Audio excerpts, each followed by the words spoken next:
यथाग्निर्दाहिका शक्ति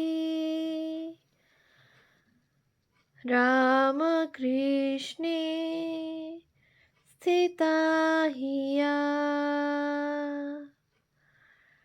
सर्वविद्यास्वरूपां तां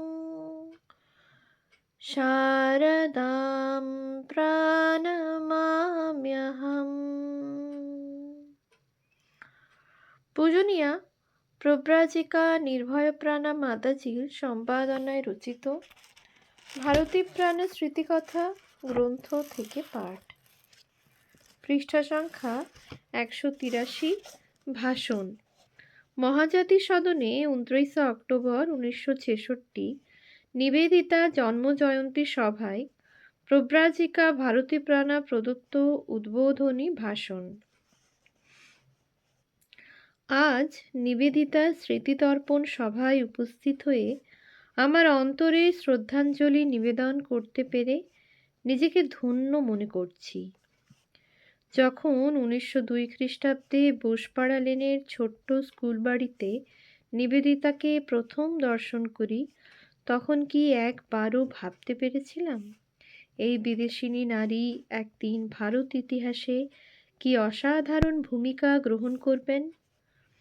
কলকাতার সমাজ খ্রিস্ট ধর্মভুক্ত মিশনারি মেমদের পরিচালিত শিক্ষালয়গুলির সঙ্গে যথেষ্ট পরিচিত ছিলেন, কিন্তু বিদেশিনী পরিচালিত অথচ সম্পূর্ণ হিন্দু ভাবধারায় অনুপ্রাণিত বিদ্যালয়ের ধারণা তাদের ইতিপূর্বে ছিল না। স্বভাবতই তারা সন্দেহে দ্বিধাগ্রস্ত ছিলেন।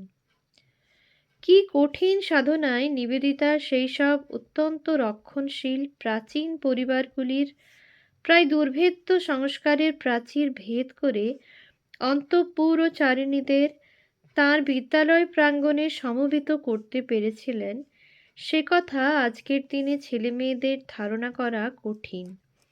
কেবলমাত্র অসাধারণ ত্যাগ ও পরার্থপরতার জন্যই তিনি প্রবলতম বাধার অগ্নিপরীক্ষায় উত্তীর্ণ হতে পেরেছিলেন। আজ এই প্রাক শতাব্দী জন্মোৎসব সভায় উপস্থিত হয়ে নানা ফুলের মালার মতো বহু স্মৃতির ছবি আমার মনের সামনে ভেসে উঠছে। 1902 থেকে 1911 পর্যন্ত বহু রূপে অত্যন্ত ঘনিষ্ঠভাবে নিবেদিতাকে দেখবার সৌভাগ্য আমার হয়েছে। যদিও তার সেই অসামান্য ব্যক্তিত্বের সবটুকু তাৎপর্য উপলব্ধি করবার মতো বয়স বা বুদ্ধি কোনোটাই তখনও হয়নি, তার শিক্ষয়িত্রী রূপটি আজও আমার মনে দৃঢ় অঙ্কিত হয়ে আছে। প্রতিদিন তিনি 1 ঘন্টা ক্লাস নিতেন। ইতিহাস, ভূগোল, প্রকৃতি পাঠ, পেন্টিং, আলপনা ও সেলাই নিজেই শেখাতেন। নিজে দেখিয়ে আমাদের ড্রিল ও ব্যায়াম শেখাতেন। সেই যুগে সে দৃশ্য অকল্পনীয়। তার কাছেই প্রথম আমি স্কিপিং শিখেছি। ইতিহাসের ক্লাসে বিষয়বস্তু তার ভাবপূর্ণ অভিব্যক্তির জন্য আমাদের চোখের সামনে জীবন্ত হয়ে উঠত। তখন বিজ্ঞান শব্দটির আজকের মতো বহুল প্রচলন ছিল না, কিন্তু আজ বুঝতে পারি তিনি আমাদের রীতিমতো বিজ্ঞান শিক্ষাই দেবার চেষ্টা করেছেন। মাইক্রোস্কোপ এনে জীবদেহে জীবাণু ও রক্ত সঞ্চালন প্রভৃতি দেখিয়েছেন। তার পাশে দাঁড়িয়ে মাইক্রোস্কোপের সাহায্যে জীববিজ্ঞান শেখবার আশ্চর্য অভিজ্ঞতা আমি আজও ভুলিনি। সেই অন্ধ পাশ্চাত্য অনুকরণের যুগে দেখেছি আমাদের মতো ছাত্রীদের মধ্যে স্বদেশ অনুরাগের প্রেরণা জাগাতে তার কি আগ্রহই ছিল। কোনো ছাত্রী একটি নিত্য ব্যবহৃত ইংরেজি কথার মাতৃভাষায় প্রতিশব্দ বলতে অক্ষম, এটি তার কাছে চূড়ান্ত অপমানের কথা। অসংখ্য উদাহরণের মধ্যে আমার ছাত্রী জীবনের একটি অভিজ্ঞতার কথা আজ বলবো। সিস্টার আমাদের জিজ্ঞেস করলেন, ভারতবর্ষের রানী কে বলো? আমরা উত্তর দিলাম, সিস্টার, আমাদের রানী কুইন ভিক্টোরিয়া। মনে হলো কে যেন তার শঙ্খশুভ্র মুখে সিঁদুর ঢেলে দিয়েছে। ভারতবর্ষের মেয়েরা তাদের ইতিহাসের শ্রেষ্ঠ রমণী রত্নের নাম জানে না? এ কি শোচনীয় অধঃপতন! তিনি উত্তেজিত হয়ে উঠে বললেন, তোমাদের রানীকে তাও তোমরা জানো না? আমাদের বিভ্রান্ত ও বিমূঢ় দেখে তিনি নিজেই উত্তর দিলেন, ইংল্যান্ডের অধীশ্বরী কুইন ভিক্টোরিয়া কখনোই তোমাদের রানী হতে পারেন না। তোমাদের রানী সীতা। সীতা শব্দটি অত্যন্ত জোর দিয়ে তিনি বারবার উল্লেখ করতে লাগলেন। এইভাবে ভারতের ধর্ম ও সংস্কৃতির প্রত্যেক খুঁটিনাটি আচরণটিও তিনি মনোযোগ দিয়ে শুধু যে লক্ষ্য করতেন তাই নয়, গভীর শ্রদ্ধায় অনুশীলন করতেন। তাই গঙ্গার ঘাটে নৌকায় উঠবার আগে হিন্দু রমণীর মতো তাকে গঙ্গাজল মাথায় স্পর্শ করতে দেখা যেত। যে কোনো মন্দির বা বিগ্রহের সামনাসামনি আসা মাত্র তিনি প্রণামের ভঙ্গিতে হাত দুটি জোর করে রাখতেন। শুধু আচার আচরণ নয়, ভাষা, বেশভূষা, শিল্প, সঙ্গীত সর্বত্র জাতীয়তার ভাবটি দৃঢ় অঙ্কিত করে দিতে সচেষ্ট হতেন। তখনই বন্দে মাতরম সঙ্গীত আমাদের বিদ্যালয়ে প্রতিদিন গাওয়া হতো। কোনো স্বদেশী জিনিস যত নগণ্যই হোক না কেন, তার কাছে দেবতার বিগ্রহের মতো আদরণীয় ছিল। রাজবন্দীদের আন্দামান হতে মুক্তি উপলক্ষে বিদ্যালয়ের দ্বারদেশ কলাগাছ ও মঙ্গল ঘট দিয়ে সজ্জিত করা হয়। গাড়ি করে তিনি আমাদের ব্রাহ্ম স্কুলে নিয়ে যেতেন। সেখানকার বারান্দায় দাঁড়িয়ে পাশের লেডিস পার্কে অনুষ্ঠিত স্বদেশী সভায় সুরেন ব্যানার্জির বক্তৃতা শুনব বলে। স্কুলের প্রথম সরস্বতী পুজো নিবেদিতাই করিয়েছিলেন। মনে আছে, ছাত্রীদের সংস্কারে যাতে আঘাত না লাগে তার জন্য দেবীর কাছে আস্ত ফল, মেওয়া, খেজুর ও মিষ্টি নিবেদন করা হয়। মনে আছে, অঞ্জলি শেষে সেই ফল ও মিষ্টি প্রসাদ আমরা আঁচলে করে বাড়ি নিয়ে আসি। স্কুল বাড়িতে দাঁড়িয়ে খাবার সাহস হয়নি, কিন্তু তাঁরই প্রাণের টানে এইসব সংস্কারের গণ্ডি পড়ে আমরা বহুলাংশে অতিক্রম করতে পেরেছিলাম।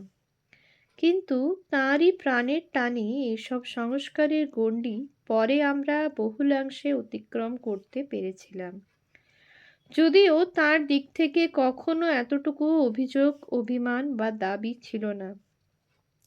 তাই পরবর্তী সরস্বতী পুজোয় স্কুল বাড়িতেই লুচি, তরকারি প্রভৃতি রান্না করা হয়েছিল। হিন্দু বিধবা ছাত্রীদের সংস্কারের মর্যাদা রক্ষা করে নিবেদিতা ও সিস্টার ক্রিস্টিন একবারও দোতলা থেকে একতলায় নেমে আসেননি। কিন্তু পূজা শেষে আমাদের অনুরোধে ও আগ্রহে আমাদের সঙ্গে বসে সানন্দে সেই প্রসাদ ধারণ করলেন। সেই অভিজ্ঞতা কি ভুলবার?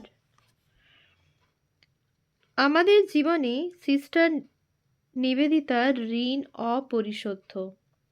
তাঁরই সঙ্গে গিয়ে প্রথম বেলুড় মঠে স্বামীজিকে দর্শন করি। তাঁরই পবিত্র সান্নিধ্যে আমার প্রথম মাতৃদর্শন। যাতায়াতে নৌকা ভাড়া করে তিনি প্রথম ছাত্রীদের সকলকে দক্ষিণেশ্বরে ভবতারিণী দর্শনে নিয়ে যান। নৌকা থেকে নেমে প্রথমেই আমরা ঠাকুরের সেই ছোট ঘরখানিতে গিয়ে বসেছিলাম।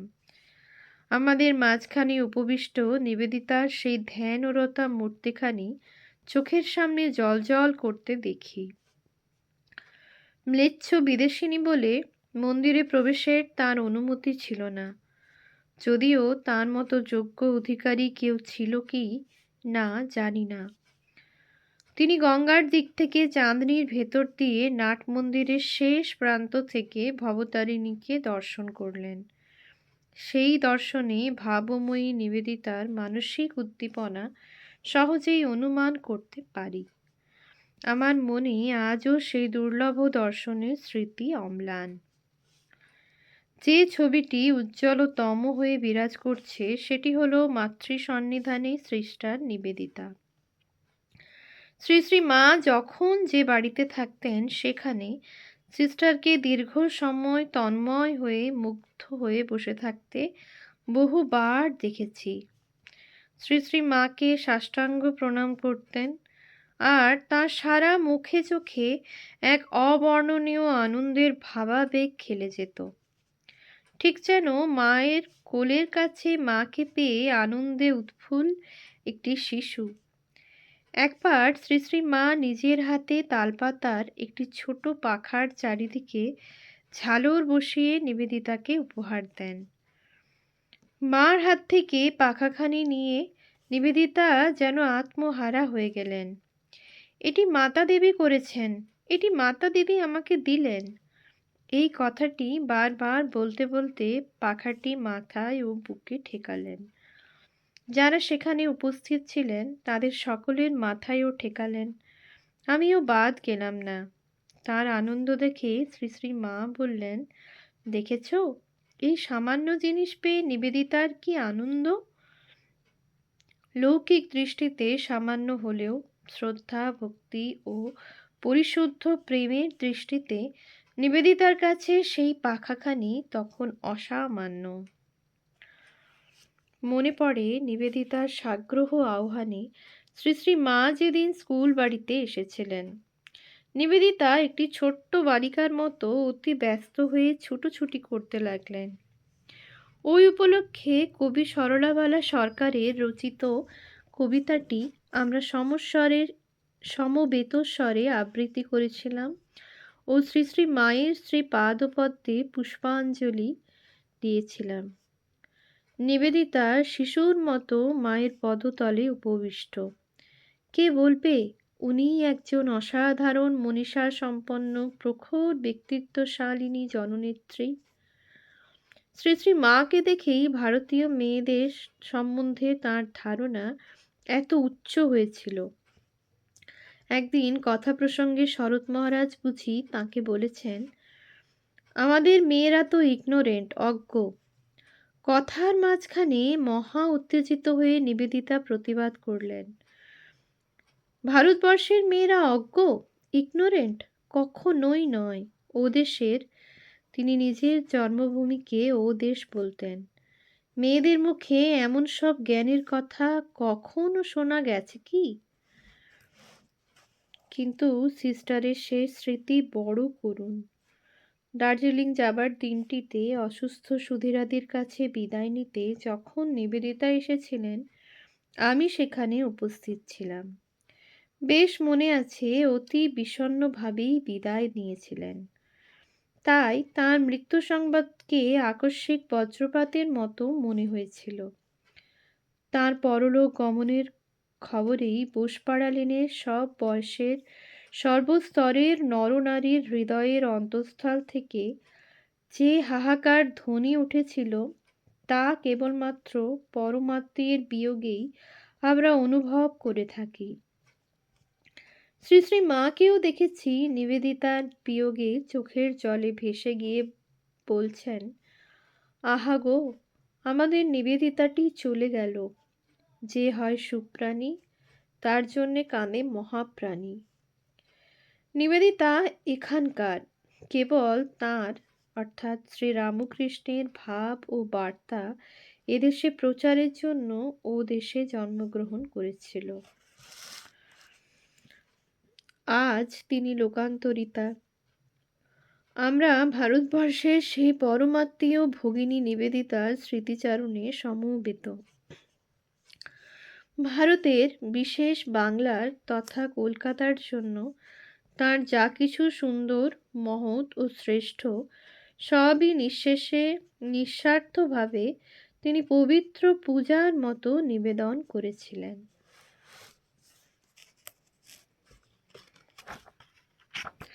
আমরা যেন তার এই অতুলনীয় ত্যাগের মর্যাদা রক্ষা করি। নিঃস্বার্থ নিষ্কাম সেবা কি বস্তু তার জীবন অনুধ্যানে আমরা যথার্থ হৃদয়ঙ্গম করতে পারি। আজ 100 বৎসর পূর্ণ হতে চলেছে। তাঁর চরিত্র অনুধ্যান করে আর একবার দেশবাসী মাতৃভূমির জন্য সর্বপ্রকার ত্যাগ স্বীকারে উদ্বুদ্ধ হোক, এই আমার প্রার্থনা। ওম শান্তি শান্তি শান্তি। হরিঃ ওম তৎসৎ। শ্রীরামকৃষ্ণার্পণমস্তু।